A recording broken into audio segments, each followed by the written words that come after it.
naitwa Dr. Majid. Karibuni tena katika darasa letu la Science Afya Podcast, na hii ni season 4 episode 1. Leo katika darasa letu tutakuwa tunajadili kuhusu mfumo wa chakula, digestive system, gastrointestinal system. Mfumo wa chakula ni nini? Mfumo wa chakula ni mfumo ambao unawezesha kubadilisha chakula tunachokula na kukifanya kuwa virutubisho, ambavyo hivi virutubisho vitakuwa kimsingi na kazi tatu. Kazi ya kwanza ikiwa ni kuupa mwili nguvu au nishati ambayo inatumika katika shughuli za kila siku. Lakini kazi ya pili ikiwa ni kuwezesha ukuaji, kwamba mtu anavyotoka katika utoto kwenda ujana kuwa utu uzima, basi mwili unahitaji kujengeka au kukua. Sasa ule ukuaji unatumia materials, building blocks, ambazo hizi zinatokana na chakula tunachokila. Lakini pia kazi ya tatu ikiwa ni kuwezesha mwili kupata kinga, kupata kinga na ponyo. Ina maana pale ambapo mtu anakula chakula ambacho kinakuwa na virutubisho, hivi virutubisho vinasaidia kutengeneza kinga na mwili kujiponya. Na huo ndio mfumo wa chakula.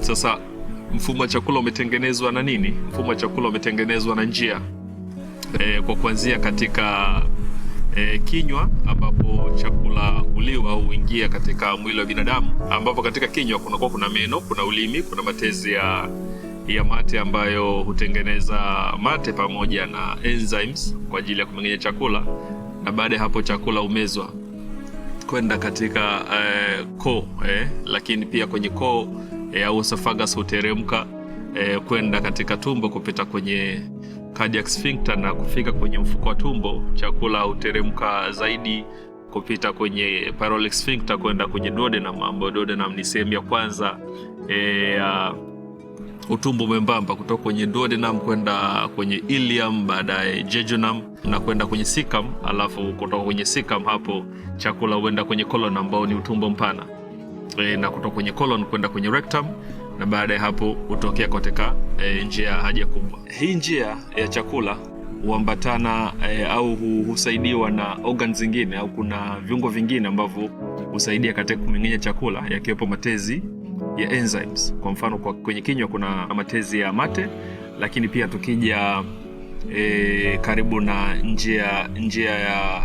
njia ya chakula kwenye duodenum au karibu na duodenum kuna pembeni kuna ini, kuna gallbladder ambao ni mfuko wa nyongo, lakini pia kuna pancreas, ambao hii pancreas hutengeneza pancreatic juices au pancreatic enzyme, zikiwepo amylase, lipase, protease, lakini pia hutengeneza insulin pamoja na glucagon.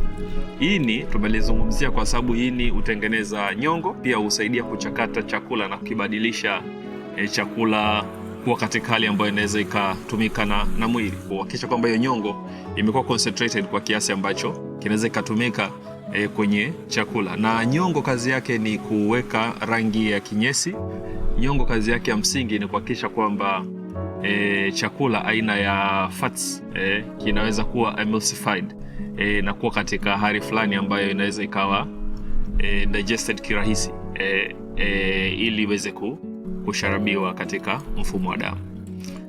Sasa hiyo ndio trend au ndio namna ambavyo au ndo njia ambayo chakula hupita tangu kimeliwa mpaka mabaki yake kujitokeza. Sasa hii njia ya chakula ambapo chakula hupita hasa kwenye utumbo. Kwa mfano utumbo mwembamba hutengenezwa na layer, utumbo mwembamba hutengenezwa na layer 4, ikiwepo layer ya mucosa, submucosa, muscularis, alafu na serosa. Mucosa, layer ya mucosa kazi yake ni kuzalisha mucus au kimiminika fulani hivi kwa ajili ya kukinga utumbo usiweze kudhurika na vitu ambavyo vinakuja ndani ya utumbo vikija na chakula. Lakini pia kazi nyingine ni kusharabu au kuabsorb vitu ambavyo vinahitajika kwa ajili ya kuingia kwenye mzunguko wa mwili, lakini pia kusecrete kama ni enzymes au vitu vingine ambavyo vinatumika katika kumeng'enya chakula. Submucosa kazi yake ni kupitisha mishipa ya damu na mishipa ya fahamu. Alafu kuna muscularis kazi yake ambayo hii layer inakuwa na misuli ambayo inasaidia katika kutembeza chakula kwa kutumia mfumo unaitwa peristalsis.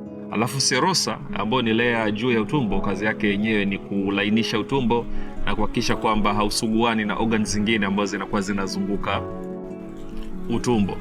Kwa hivyo hizo ni layer 4 ambazo ni muhimu sana, zinatengeneza utumbo. Tutakuja kuona huko mbeleni ni kwa nini zimepangiliwa namna hii na zinasaidia nini. Sasa mmeng'enyo wa chakula ni nini? Mmeng'enyo wa chakula ni pale ambapo chakula kinaliwa mdomoni. Ukila chakula unatakiwa kutafuna. Kutafuna ni muhimu sana kwa sababu hii husaidia kusaga chakula katika vipande vidogo vidogo. Lakini pia unapokuwa unatafuna, ulimi unakuwa unachanganya chakula pamoja na enzymes na mate ambayo yanasaidia hiki chakula kumeng'enywa. Lakini pia hiki chakula kinapokuwa kinatembea katika njia ya chakula kwa mfumo wa peristalsis, uchanganyika na kuendelea kusagika namna kinavyokuwa kinaendelea mbele. Kwa hivyo hizi process ni kati ya process ambazo zinasaidia katika mmeng'enyo wa chakula. Sasa tunazungumzia hivi mfumo wa chakula kwa sababu ni kati ya mifumo ambayo huwasiliana kwa kiasi kikubwa na mazingira ya nje. Kwa mfano, mfumo wa chakula una surface area, total surface area ya square meter 200. Sasa hii ni surface kubwa sana kuconnect kati ya mwili pamoja na mazingira ya nje. Kwa sababu chakula kinapoingia, ina maana kinatokea nje. Kila kinakopita kina uwezo wa kusababisha mambo yaliyotokea nje ya mwili wa binadamu kuingia au kuhusiana moja kwa moja na mwili kwa ndani.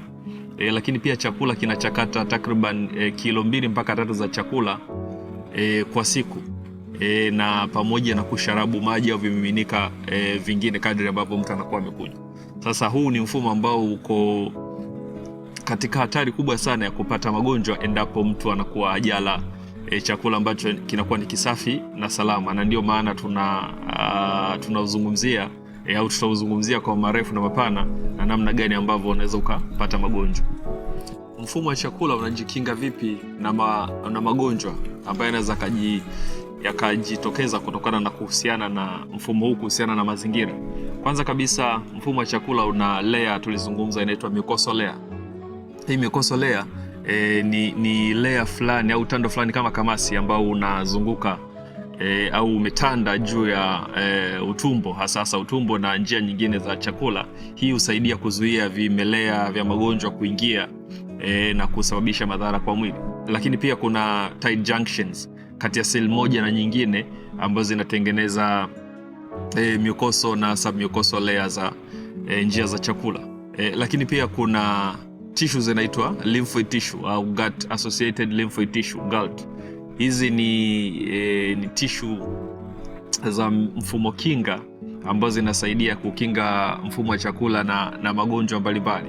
Na hizi tissue zinatengeneza 70% ya tissue zote ambazo zipo katika mwili wa binadamu. Kwa mantiki hiyo, mfumo wa chakula ni kama umependelewa hivi, umepewa karibia 70% ya tissue zote za lymphoid ambazo zipo katika mwili wa binadamu.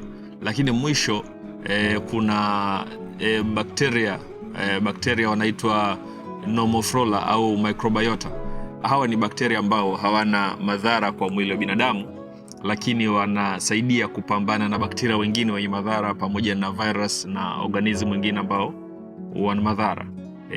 Na tutakuja kuona huko mbeleni hawa bakteria wanapaswa kutunzwa namna gani au wanaishi namna gani katika mwili wa binadamu, na ikitokea wamepata madhara au wamekufa, wamepungua, nini kinaweza kikatokea. Kwa kuongezea ni kwamba mfumo wa chakula una mfumo wake wa fahamu, wanaita enteric nervous system, gastroenteric nervous system. Na huu mfumo wa fahamu ambao unakuwa una control namna ambavyo chakula kinakwenda na namna ambavyo mambo yanafanyika katika mfumo wa chakula. Unaweza ukajitegemea, unaweza ukaenda katika autopilot ukajitegemea na ukawa hautegemei central nervous system.